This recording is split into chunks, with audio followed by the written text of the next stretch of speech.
What the Media Education Foundation does is it produces videos and DVDs about the media's impact on society.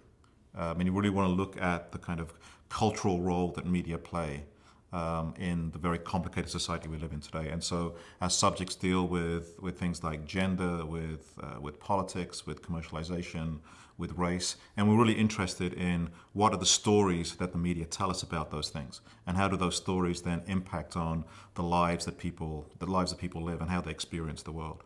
And we want to produce videos and DVDs that talk to issues, that talk to subject matter that really matters in the lives of people, and really matters in the lives of students and perhaps young people in particular.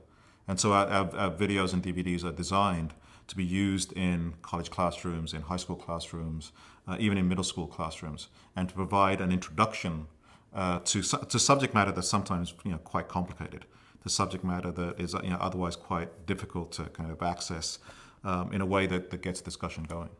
Another way of putting it would be to say that the Media Education Foundation's task is, or what we do is, we take the best cutting-edge research out there, the latest that experts have discovered about the culture and about the media, and we translate it. We put it into an accessible form, so that in fact you don't have to be an expert to engage in these debates about very, very important issues. Because we think that these issues are too important to be left only to discussion by experts.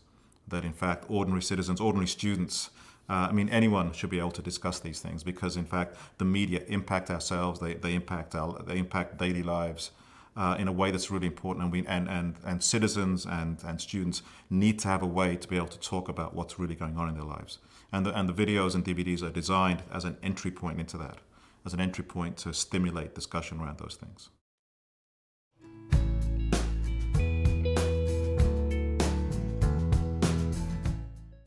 Media education matters if you think that people should be aware of the things that influence them in daily life, that people should be aware citizens and consumers as they live their daily lives. And the reason media education matters is because media are everywhere in the modern world, that we are influenced by media in a way that we don't even realize anymore. Marshall McLuhan, the famous communication theorist, once said, "We're not too sure who discovered water, but we're pretty sure it wasn't the fish." And what he meant by that was that when something is just in the environment all the time, you stop paying attention to it. And when you stop paying attention to it, in fact, that's actually when it's at its most powerful. That's when it actually has the most amount of effect on you. And the media in the modern world have become like the air that we breathe. Whether it's TV, whether it's radio, whether it's CDs, whether it's video games, whether it's advertising, whether it's the internet. Everywhere we look in the modern world, there is what we can call a mediated message coming at us. There is a message coming from outside of us that's produced by an industry, that's produced by people that we don't even know. And so if you want to be an aware citizen, if you want to be just an aware person in the world, you have to be aware of the environment you live in. And in the modern world, media are that environment. And so media education matters because we want people to be active agents, active in how they think about the world and in the role they play within the world. Media education is not about saying this is how you should act in the world. Media education is about making sure that people understand exactly what effect the media has.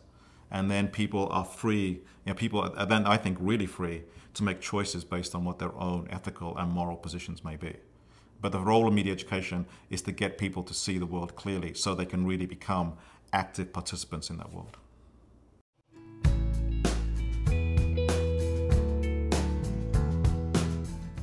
People often ask where we get our funding. And in fact, we're supported in a kind of unusual way for a nonprofit, because a large part of our operating budget, to do both the production and distribution, actually comes from sales. We don't get a huge amount of money from foundations. And one of the things that gives us is, that's a great challenge on the one hand, because we're dependent upon people supporting our work by buying it for their universities and colleges. And that's the way we can then do new projects. It's challenging in that way, but it also gives us, and so we always have to, we're always involved in making sure that we can sell as much as we can sell. On the one hand, it's challenging. At the same time, that also gives us what I think every nonprofit wants and what every organization wants. It gives us a degree of independence in that sense, in the sense that we can do subjects that we think are really important without worrying about, well, who's going to fund this? Can we really afford to offend people if we make a statement that needs to be made but might be controversial? And so our funding actually gives us a great deal of independence. And we're independent actually from anyone else. We're not dependent upon government. We're not dependent upon foundations. We're not even dependent upon individuals who can tailor, the kind of projects that we do. And so what really drives us is asking the hardest questions we can.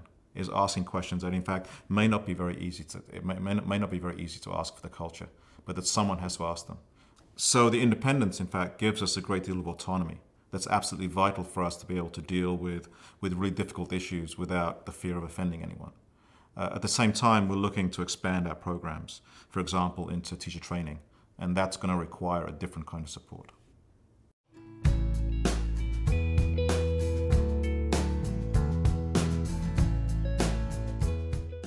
For the Media Education Foundation to be successful in its stated mission of raising media issues so that they're debated, really requires us to be in partnership with hundreds, in fact thousands of teachers and instructors across the country, whether they're in college classrooms, whether they're in high schools, whether they're in middle school classrooms, because they're really doing the work that really needs to get done by taking the materials that we produce and then integrating them into their own classrooms and into their own work to make sure that the videos have the desired effect of stimulating debate. And so this work would simply not be possible without our partnership with teachers across the country.